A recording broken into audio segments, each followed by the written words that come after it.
अब मेरा एक सवाल ये है कि असर के बाद कब तक नफिल पढ़ सकते हैं? तो बताया आपको असर की नमाज़ के बाद आपको नफिल नहीं पढ़ना चाहिए।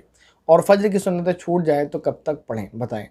फ़ज्र की सुन्नत अगर छूट जाएँ तो उसी दिन यानी तुलू आफ्ताब के बाद उस वक्त तो नहीं पढ़ना। जैसे मसलन कोई आया नमाज़ पढ़ने के लिए और उसने फ़र्द में इमाम साहब को पा लिया और सुन्नतें नहीं पढ़ी हैं, तो अब उन्हें सलाम फेरने के बाद सुन्नतें नहीं पढ़ना है, बल्कि इंतज़ार करना है कि सूरज निकल आए। सूरज निकल आने के बाद उन्हें सुन्नतें पढ़ लेनी है। कब तक पढ़ सकते हैं? उसका वक्त ये है कि ज़वाल से पहले पहले तक पढ़ लें। तो ये फ़ज्र की सुन्नतों के क़ज़ा करने का वक्त है, वरना आमतौर पर सुन्नतें क़ज़ा नहीं होती हैं। लेकिन फ़ज्र की जो सुन्नतें हैं उसकी अहमियत है, उसकी ताकीद बहुत ज़्यादा आई है, इसलिए हुक्म यही है कि सूरज के निकल जाने के बाद ज़वाल से पहले पहले तक फ़ज्र की सुन्नतों की क़ज़ा कर लेनी चाहिए। इसके बाद सवाल है मोहतरमा आयत बुखारी साहिबा का, उन्होंने सवाल किया है, सर मेरी सिस्टर का भी मिसकैरेज हुआ है, 5 रोज़े रखे हैं उन्होंने, 5वां रोज़ा कंप्लीट हुआ उसी रात को उनका मिसकैरेज हो गया।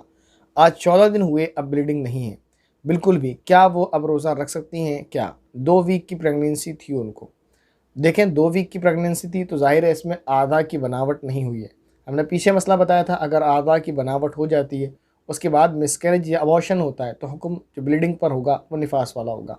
तो क्योंकि 2 वीक हैं और 2 वीक में आधा की बनावट नहीं हुई है, तो बताया था अगर आधा की बनावट ना हो तो हुक्म फिर निफास वाला नहीं हैज़ वाला होगा। और उसका हुक्म ये है कि अगर ब्लीडिंग कम से कम 3 दिन होती है तो वो हैज़ है, 3 दिन से कम होती है तो इस्तिहादा है।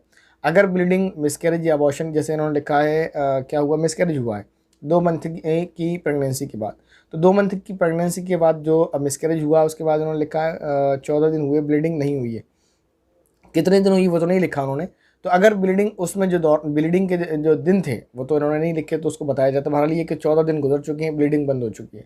तो मसला यही है कि उनको रोज़ा रख लेना चाहिए, वो रोज़ा रख सकती हैं, उनको रोज़ा रख लेना चाहिए। बाकी अगर बीच के दिन बताए जाते तो उसमें बताया जाता कि कितने रोज़ों की उनको क़ज़ा करना है, नहीं करना है। बहरहाल ये कि अभी सवाल ये उन्होंने पूछा है कि 14 दिन हो चुके हैं अब और ब्लीडिंग नहीं है बिल्कुल भी, तो अब उन्हें रोज़ा रखना चाहिए, उन पर रोज़ा रखना फ़र्ज़ है, उनको रोज़े रख लेना चाहिए और उनको नमाज़ें जारी रखना चाहिए।